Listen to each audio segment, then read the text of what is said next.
you need to work harder. You need to discipline your mind better. We need to help people more than just saying it's okay. It's okay that you're not willing to help yourself out. That's not okay. It's not okay. It's not acceptable.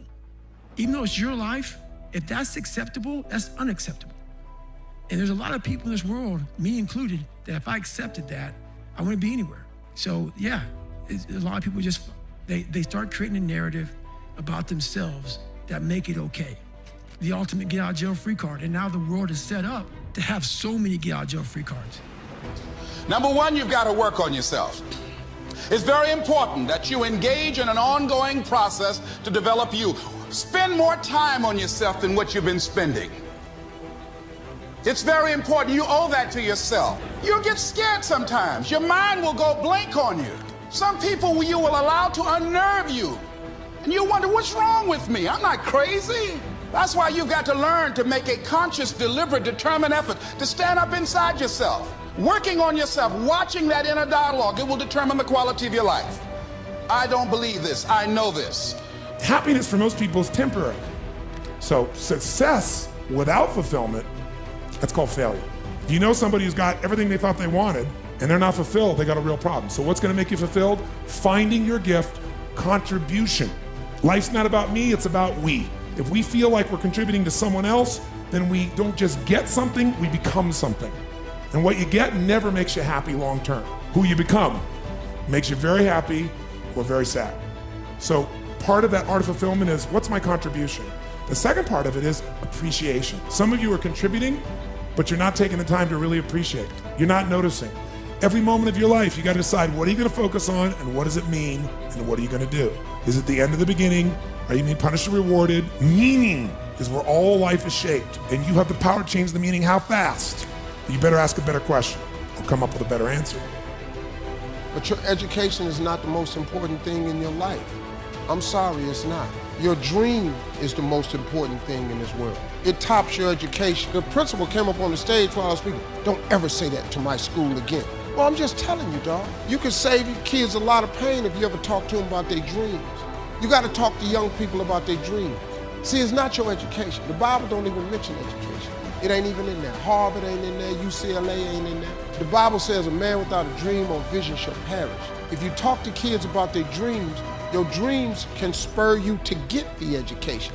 But if you never find out what a child is dreaming about, you can't hold their attention. So if you want to make 6 figures, you can't just be talking about you want to make 6 figures. You hear what I'm saying to you tonight? If you do the 3 things I tell you to do tonight, I guarantee you, whatever it is you want to do in life, you'll be able to do. You will be able to accomplish whatever you want to academically, financially, relationally, whatever. So 3 things. All right, now I'm gonna tell you the story. I gotta get out of here. There was a young man who, he wanted to make a lot of money, and so he went to this guru, right? He told the guru, I want to be on the same level you on. And so the guru said, if you want to be on the same level I'm on, I'll meet you tomorrow at the beach at 4 a.m. He like, the beach? I said, I want to make money. I don't want to swim. Guru said, if you want to make money, I'll meet you tomorrow, 4 a.m. So the young man got there at 4 a.m. He all ready to rock and roll, got on the suit. The old man grabs his hand and said, how bad do you want to be successful? He said, real bad. He said, walk on out in the water. So he walks out into the water. Watch this. When he walks out into the water, it goes waist deep. So he like, this guy crazy. He like, I want to make money. He got me out here swimming. I didn't ask to be a lifeguard. I want to make money. He got me in. So he said, come out a little further. Walked out a little further. Then he had it right around this area, the shoulder area. So this old man crazy. He's making money, but he crazy. He said, come on out a little further. He came out a little further. It was right at his mouth. My man like, I'm about to go back in here. This guy is mine.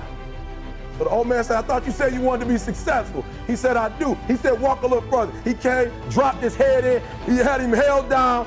Just before my man was about to pass out, he raised him up.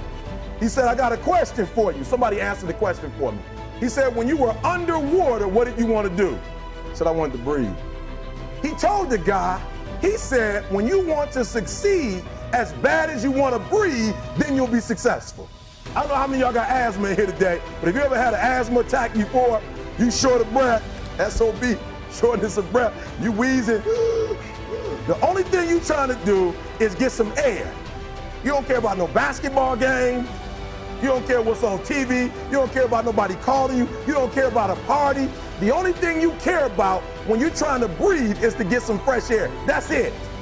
And when you get to the point where all you want to do is be successful as bad as you want to breathe, then you'll be successful. And I'm here to tell you, number one, that most of you say you want to be successful, but you don't want it bad. You just kind of want it. You don't want it badder than you want to party. You don't want it as much as you want to be cool. Most of you don't want success as much as you want to sleep.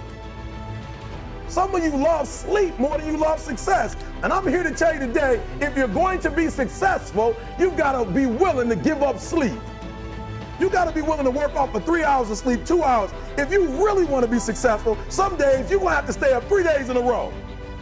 Because if you go to sleep, you might miss the opportunity to be successful. That's how bad you got to want it. Listen to me. You got to want to be successful so bad that you forget to eat. Beyonce said once she was on the set doing her thing, 3 days had gone by, she forgot she didn't eat. Because she was engaged. I never forget when 50 Cent was doing his movie, I did a little research on 50, and 50 said that when he wasn't doing the movie, he was doing the soundtrack.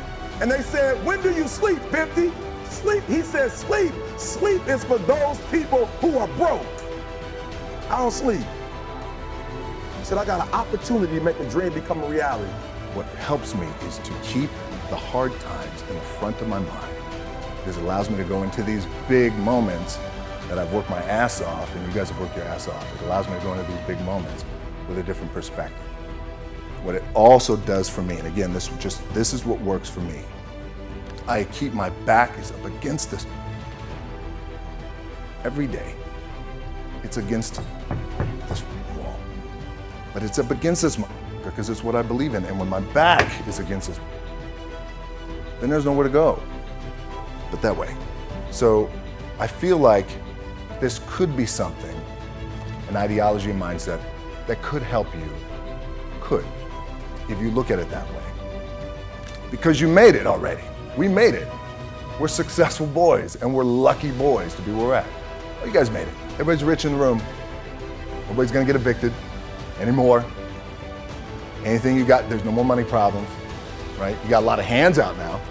Hey, can I get a little bit? Can I get a little bit? Right, that happens. But when you make it, for me, I need this. I need this. So every day, my back is up against this, and this is how I operate. Now, doesn't mean you don't smile, doesn't mean you don't laugh and joke, right? You're happy, I'm a happy guy. But when it comes to business, and when it comes to executing, it's up against this. And I gotta go that way. And I don't give a who is in front of me. They're not gonna stop me.